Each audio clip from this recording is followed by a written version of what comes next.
deal because Buffalo still has a couple of first-round picks, and because Kane is precisely the type of player you can flip. Dude doesn't like Buffalo? You can move him in a flash for a nice return. Since hockey people are just like any other sports administrators, they all think they can reinvent the wheel. Just give me that guy, and I can make him better. Well, look, Winnipeg receives some nice pieces for the present and future, but I'm sorry, Drew Stafford and Tyler Myers, they can play pretty soft at times. They don't exactly scream battle-hardened, playoff-tested warriors, do they? So see what we've done? We just spent a minute talking about a trade. No mention of the salary cap, no mention of payroll, none of that. I mean, is this a beauty thing or what? So let's leave the Leafs funeral procession alone for a while and ask this question. Who won Wednesday's blockbuster between the Winnipeg Jets and Buffalo Sabres? The Jeff Blair Show is on the air. Turkish Jets, I think, is that the best deal? Conversation with Jeff on Twitter using the hashtag Blair Show or call 416-870-0590. Now, here's Jeff Blair.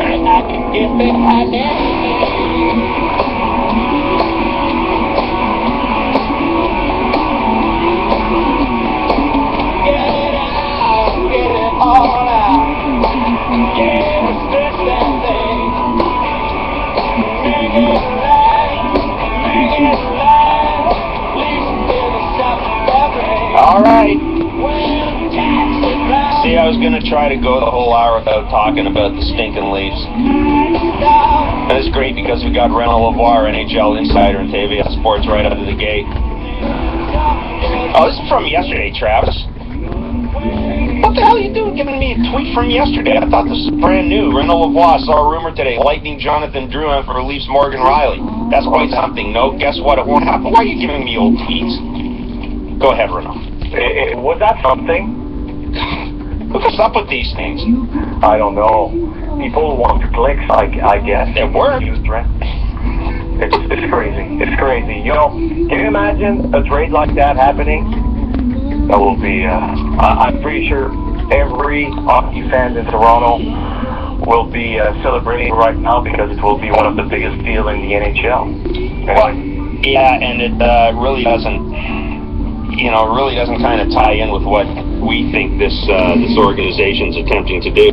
Renaud, that deal yesterday, a lot of people have talked about it. I foresaw a deal. It's just like matchup pieces and matchup parts, and nobody, as I said, nobody talks about payroll implications or salary cap implications. But initially a lot of people rushed and said it was a clear win for Winnipeg. I don't know, I kind of like what Buffalo did here, don't you?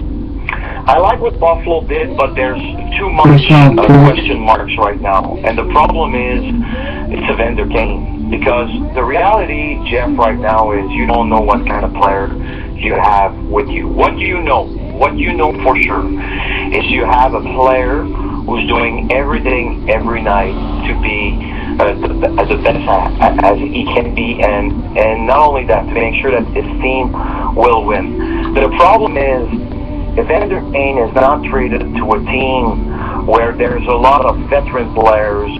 He's going to be one of the key players now with the Buffalo Sabres. And for me, it's exactly the same scenario that was in Winnipeg. So it's not a big change. Let's say Evander Kane would have been traded to, I'm going to use the Montreal Canadiens. Okay. He would have come in Montreal, obviously under the spotlight, but the real captain of this team, and we've talked about that, is Carey Price. You have Max Pacioretty, who's a great leader.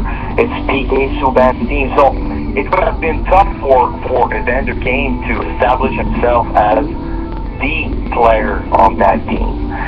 Now he's going to go in Buffalo with a team where the captain is Brian Giunta, and I love Brian, but can Brian be every day with Evander Kane to make sure he's going to behave the right way?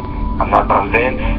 After that, there'll be obviously a first-rounder coming in that will need, I think, a leadership around him to show how you can be a pro. I don't think right now Evander Kane can show anything to anybody So that's the problem for me. What Emery did is let's pick up that player, and hopefully it's gonna turn the right way, and I'm gonna look like a genius. But there's a chance it won't work, and he will have the luxury at that time, I guess, to make another trade. But guess what?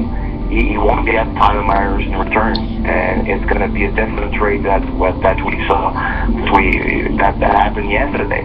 So I'm not really convinced about that trade, and it's only I guess the next few years we're going to be able to talk about it. I guess in 2 years and say, you know what, it was a good trade for the Buffalo Sabres, or.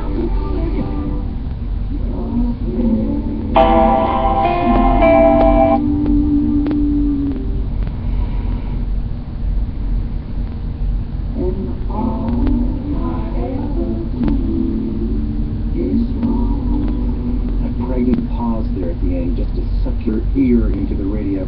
The Lone Bellow and You Never Need Nobody on CBC Radio 2. 11 minutes after 8, 19 minutes to the hour in Newfoundland. If you're like me and you have a hard time keeping vegetables fresh, you know, you get all excited about buying a bunch of cauliflower or kale or chard, and before you know it, you take it out of the fridge and it's gone wilted in your hand and it's no good. Or you buy like a load of cream cheese, and before you get to it, there's already green spores on top of it. Well, now there's this app that keeps track of the food in your fridge. How it works is every time you put something in your fridge, you put in the expiration date into the app. Or you just simply type in what it is, and it will guess an expiration date. And then it will text you when you're 1 day from it going bad or expiring. And then it'll text you again on the day it goes bad. So once you get that text, you can get away with eating 2 liters of yogurt all at once. I mean, you don't want it to go bad after all. Information on that app is available on our website, facebook.com/CBCR2Morning. Here's one from Coldplay. We'll dedicate to CRISPR. This is In My Place on Radio 2 Morning.